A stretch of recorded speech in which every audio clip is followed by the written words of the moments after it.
So imagine that there was a technology that could transmit a message into the minds of every living being on Earth. And everyone would hear it, not as some creepy alien voice in their head, but as their own innermost knowing. And imagine that the creators of such a device, let's just say floating somewhere up in their mothership, have grown tired and frustrated with sending countless disregarded messages to Earth. And for some reason, have decided to let you give it a try. If you could send one message, 140 characters or less, because you know this technology is ancient. If you could send one message, and everyone, everything on Earth would hear it, feel it, know it, what would you say? What do you say to the leaders of the world, to the titans of industry, to the men with their fingers on the trigger?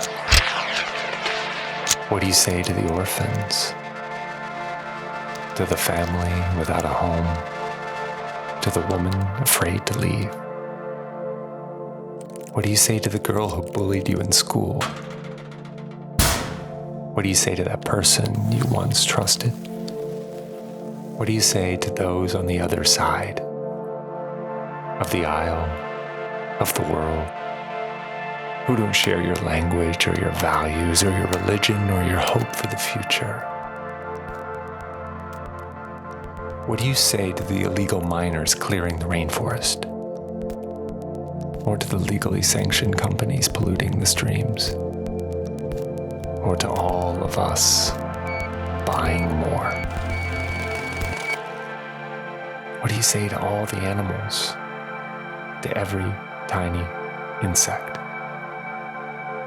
What do you say to that ghost that was definitely living in the closet of your childhood home? What do you say when language fails? What do you say to all of us when words are never enough? What do you say to the inhabitants of a planet on fire?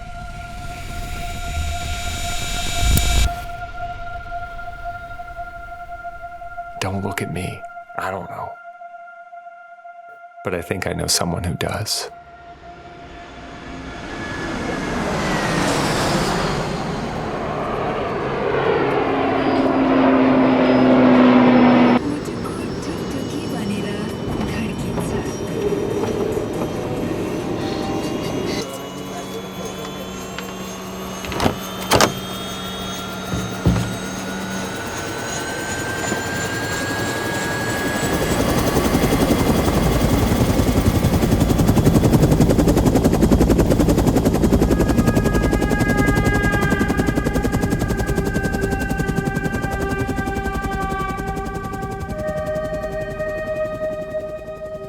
It's late April, and the region's farmers have begun their seasonal burning.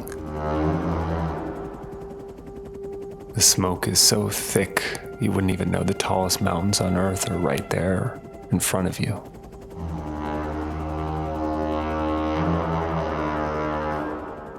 But maybe this is the only way to embark when your destination is a hidden land.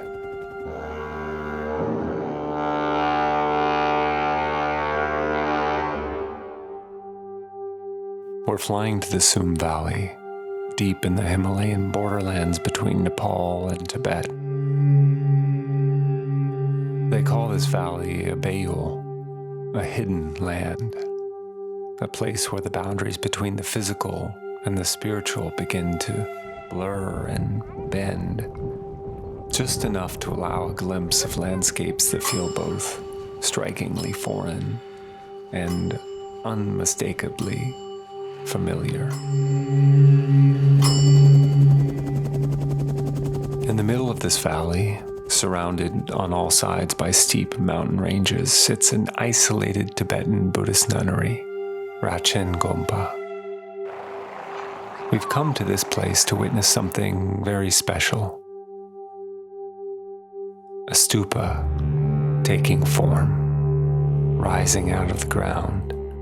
A monumental project is underway to build something meant to last 1,000 years.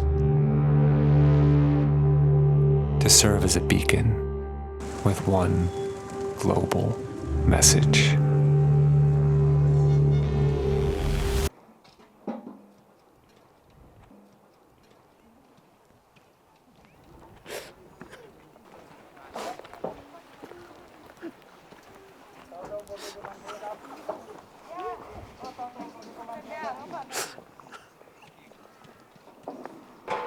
It's too much. I was not expecting that wave. Yeah. I wasn't. It's going back home, and there's no word to express it when There's you don't no have way to experience that. When you hear the phrase, world peace is possible, what's your first reaction? What's the first thing that comes to mind? Is it confidence? Or is it doubt?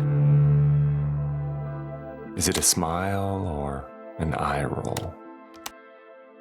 If you think world peace sounds impossible, then you're right.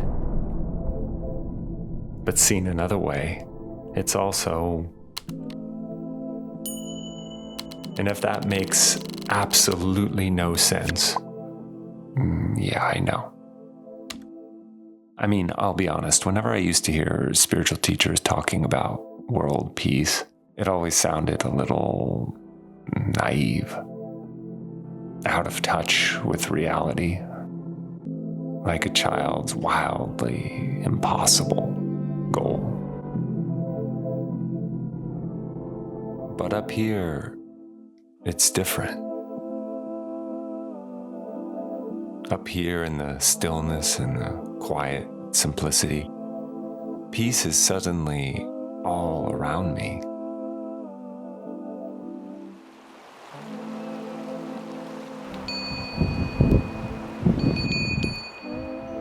A long lineage of great masters stretching all the way back to Padmasambhava have recognized the power of this valley and bestowed their blessings and protection in the form of holy relics and hidden treasures, some of which can still be seen, others only felt. And their legacy is carried on by the men and women who now call this place home. This valley is so precious, to have such practitioners. That is the main highlight of Mo Monastery Rachanandri Sangha community's practice is a lifelong dedication in retreat. And many of those monks and nuns, their journey of Sangha life start around age of 7, 8, like that. And even today, we have monks and nuns whose age is over 90.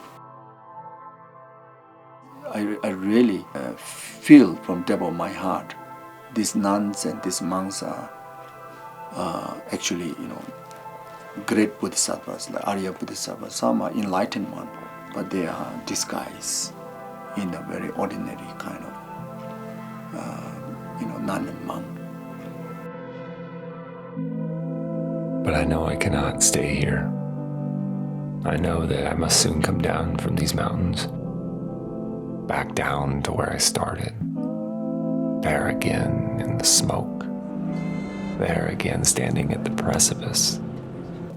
In a world full of dry grass, just waiting for a spark. Can you imagine this true war that is happening now in Gaza and in Ukraine? Unbelievable. In 21st century, in this period of time, unacceptable. Yeah. Unacceptable, with a little kind of misunderstanding. I think there's even a danger of nuclear war. the world come to that kind of serious position. You see, so therefore we cannot let the negative force to win. More than ever, we need the world peace stupa. But now we have to work harder because 6 years project I reduced into 2 years. We have to finish as fast as possible. Then this is the door. Go in, and here we'll have about 200 to 300 prayer wheels, like exactly like about the stupa. Here we'll have a few hundreds of Cheresi statue, thousand arm Cheresi statue. Then this will be the dome that of the Gomba. Inside you will see. Then from here onward, complete mantra. So at the center of the stupa, if you just go in, the mantra. So all the few trillions of the Om Mani Padme will be here. Dharmakaya mantra will be here. There's all the others, relic mantras, relics. So this will be completely golden, copper, gold-plated golden.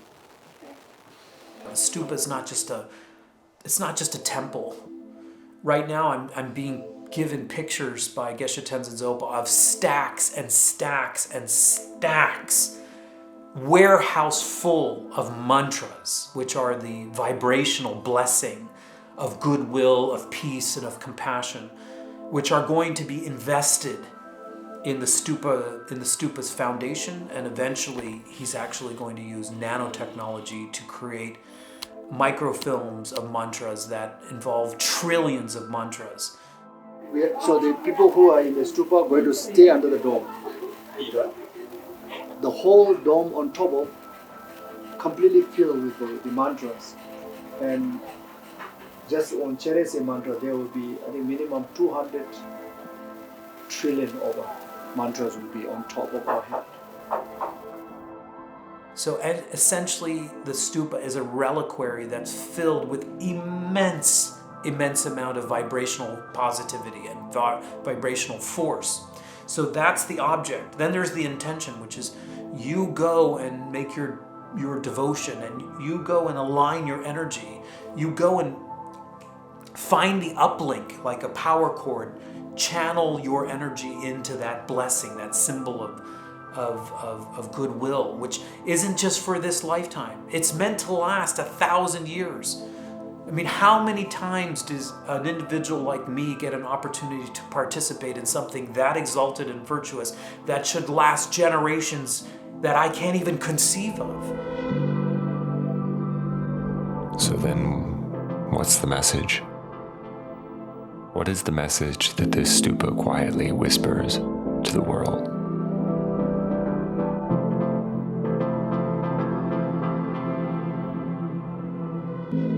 I can only tell you what I hear.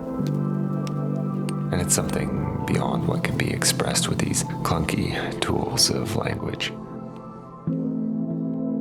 It's something best spoken silently, in a single look. You see, to share this story is also to share another story. One of my favorite stories. The story of the figure at the heart of this altar, this place, this tradition. I want to tell you a story that changed my life, and just might change yours too, if you can begin to hear it and feel it and know it.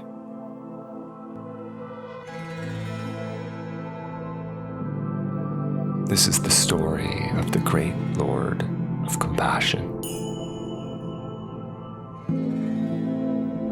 disguised as the ordinary one, who takes upon himself an impossible goal, a vow that will break him, shatter him, and from those broken pieces, something truly magnificent will arise. His is the message the world most needs to hear.